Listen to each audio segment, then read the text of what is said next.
let's do it. He's house proud. But like, have you yet? Communication is second to none. So it's all rainbows and butterflies and he shifts rainbows. I knew Gia was appalling. Now uniting her into the triplets is just appalling, and it's just the worst behavior possible. Given the fact that they're championing that they're girls, and yet they're making other wives miserable just because those wives are happy in their marriages doesn't make sense. To question, seriously. I'm not one of Alicia's biggest fans, given how she was theatric at her wedding and asking for a proposal. But still, there was no reason to question her marriage. To question Stella and say, why are you wearing a designer watch? Why are you bothered? Why are you bothered? Your husband is here, he's promoting his channel. Are you bothered that where is he getting the money from? Maybe he's got the money and maybe you need to go and sort of speak to your husband and see if they can provide that for you. For Mel to turn herself into a victim, okay, we're here for it. We're here for it. I can't wait for the commitment ceremony for Luke to speak his truth. Yes, his family might feel some type of way because they're protective of their loved one, but that's not reason enough for her to stand up there and say there's no green flag. This man has been patient. If nothing else, that's all she needed to say as a green flag. She didn't need to say there's nothing at all. I'm very, very disappointed. Anyway, hey there, thanks for stopping by. It's your girl Valerie. Welcome to my channel. If you're new here, don't forget to subscribe, click the like button, turn on the notification bell for when I upload new videos, and definitely leave a comment. In this episode, I'll be reviewing Married at First Sight Australia, Season 13, Episode 8. So we have the couples, they're in their apartments, obviously catching up. We're still with Gia and her husband, Scott. She is going back and forth with him about the fact that he said he didn't want, someone with young children. He didn't want to be financially responsible for somebody else's children. He wanted someone who had independent children. And it's like the two of you are not that old enough to have children that have left the coop. So the idea that, this man was asking for an empty nester or was asking for someone with a child who's old enough to go to school doesn't make sense. He said, I really like you. I accept you and your child. I want a healthy relationship. You're a good communicator.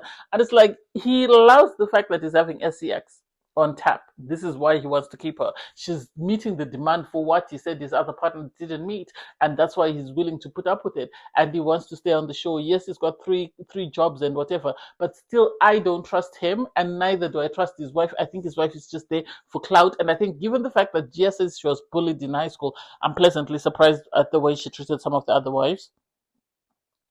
You had Alicia and David. They were excited. They're finally physically intimate. So they're giddy, they're excited, they are happy, that this is where they are in their marriage. David on his part didn't want to say anything. Alicia is the one who revealed that she said she was happy, everything is good. And so good for them. I think Alicia is actually surprising me because I initially expected it to be cursing a storm. I expected it to be a mix of Brooke and Gia, and to see that she's completely opposite, I'm pleasantly surprised, and I hope she doesn't disappoint me.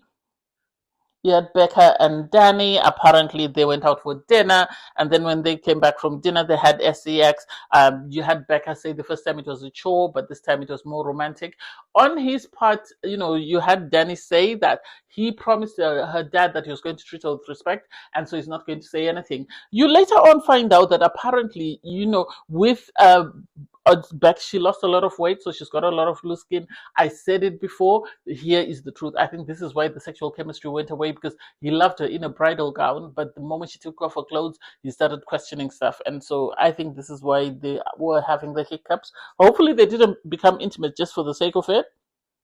Filip and Stella, they're on a cloud nine. They've been happy from the moment they met one another. They're constantly being affectionate. There's public displays of affection. They've been physically intimate. And so I love that he's not talking about his channel. He's more focused on his partner, and they're more focused on sort of building that. So good for them. You then have, the morning after, you have Gia and her husband Scott. They're talking about the fact that, they are in a good space. They were able to talk through the problem of the child, and they are now understanding that, yes, their relationship is too good to sort of let go. And he is willing to accept the fact that she's got a kid. And it's like, okay, if you're going to buy that, good for you. But it's hard to go from someone not wanting kids to suddenly wanting a young kid. I don't know. Then we have Mel. Mel is upset because her husband, spent the night away after she had sort of done the picture challenge, and so she then says she was told by Brooke that she saw a post on social media where Luke's sisters were making some of the nastiest comments about her, saying she's got a RBF and she's not genuine, and so she was complaining that Luke gives the idea or the impression that he's trying to be positive and is putting in a lot of affection and attention, but his family are saying some of the most malicious things.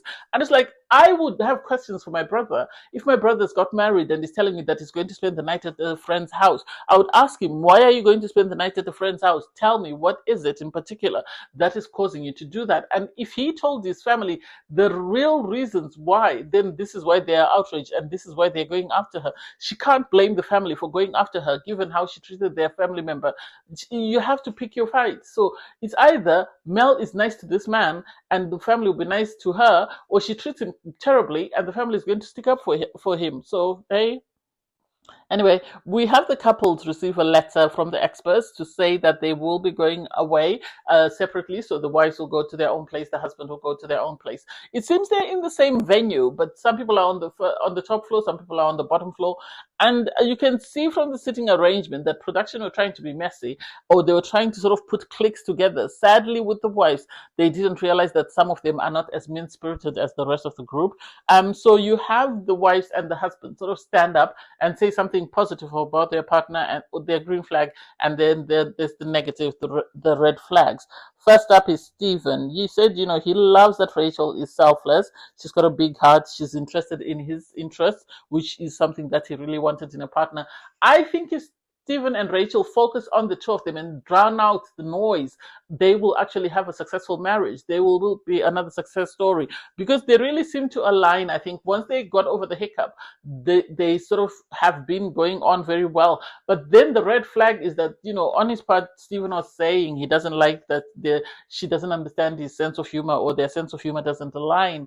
And it's like Rachel came in with baggage from failed relationships, and sadly she projected that onto this man, and now this man is feeling inadequate because he is not able to meet what Rachel wants. And so it's a matter of them sort of sitting down and having a conversation and deciding how they can sort of overcome that. Rachel on her part said, the green flag is she likes that her husband Stephen is very excited about his passions, he's kind-hearted and he's honest, and they have good communication. And it's like, I love that for them. I really do love it. Obviously they have the issue in the communication skill. I think once they got over the hiccup of that joke, and if they can find a way for her to understand his jokes, then they'll be good. Becca was up next. She said the green flag is her husband Danny is a good communicator. He makes her feel safe and is very loyal. The red flag was the sexual chemistry thing, and she has a feeling that he thinks he looks better than her. And she spoke about her loose skin. To have the peanut gallery, Gia saying, her husband is always checking me out, is always. If you are happy in your marriage, why are you worrying about somebody else's husband checking you out? That should be a compliment. You don't need to acknowledge it, and neither do you need to go around parroting it unless you yourself feel some type of way and want to explode that man. So I didn't like that. Do I think the loose skin is a problem? Yes, I think so. I think this is why they're having issues with the sexual chemistry. And sadly, this is part and parcel of weight loss. So there's nothing she can do about it. It's either he accepts her for who she is or he doesn't.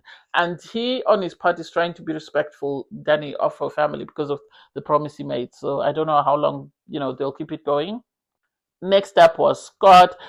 Scott, stood up and said he loves that he's got a great connection with Gia. They've got genuine chemistry. They're inseparable. They're having great sex.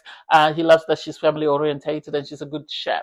And it's like, I think the only thing that's bonding Gia and her husband is sex, because they both said they've got a high libido. So I'm not surprised that, they are both saying they're happy. He said there's no red flags other than the fact that she wants him to shave his chest. They are red flags, but the two of them are not going to air each other out because they want to be the power couple.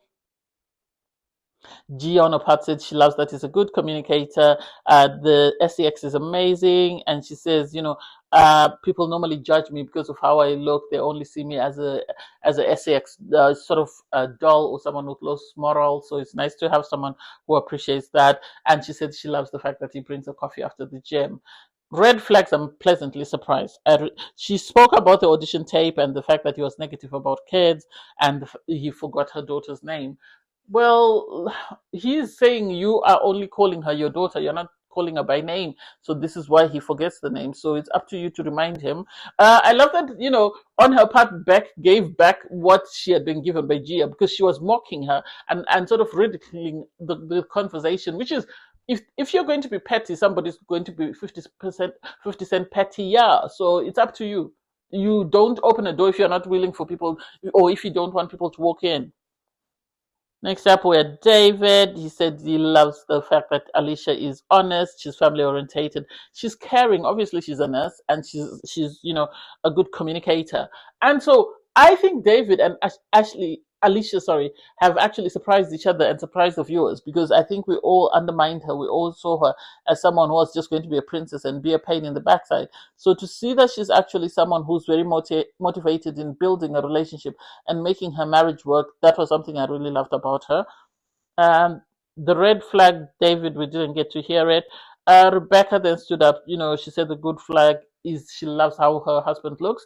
She says he's a silver fox, and she loves the fact that he's got kids. And so it's sad that every time this happens, that when someone likes the partner doesn't like them, and it seems Stephen is really, not liking his wife because he stood up and said she's got multiple green flags, and he said they haven't been physically intimate. But then he went on these red flags, and he said, she loves to be the center of attention. She likes to make sexual innuendos.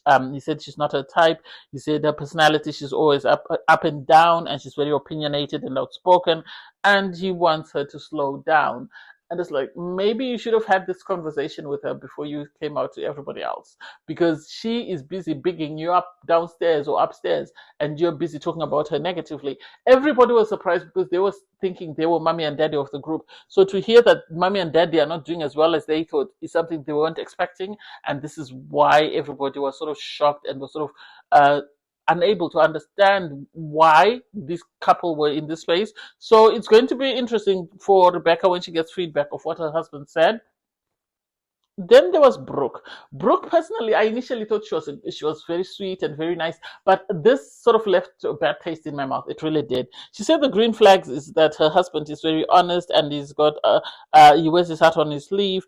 But then she said she always puts him back in his place, and it's like, you're saying you're a bully. This is why she gets along with Mel, because Mel said something negative about herself.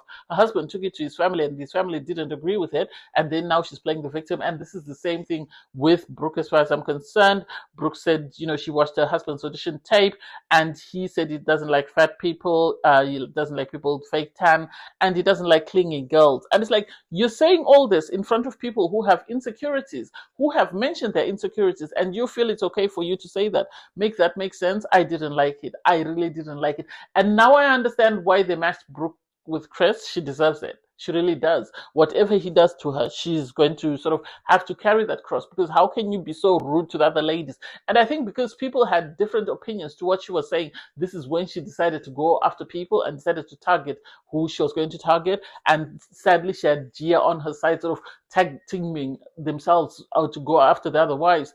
Given that some of them have been bullied, the bullies are now the bulliers. Make it make sense. Next up, we had Stella. Stella said, she loves that her husband is a good communicator. And in the middle of speaking, you had Brooke shout out, "Oh, is that a Chanel watch? Is that a Chanel watch?" And it's like, you don't know this girl. You don't know what she does for a living.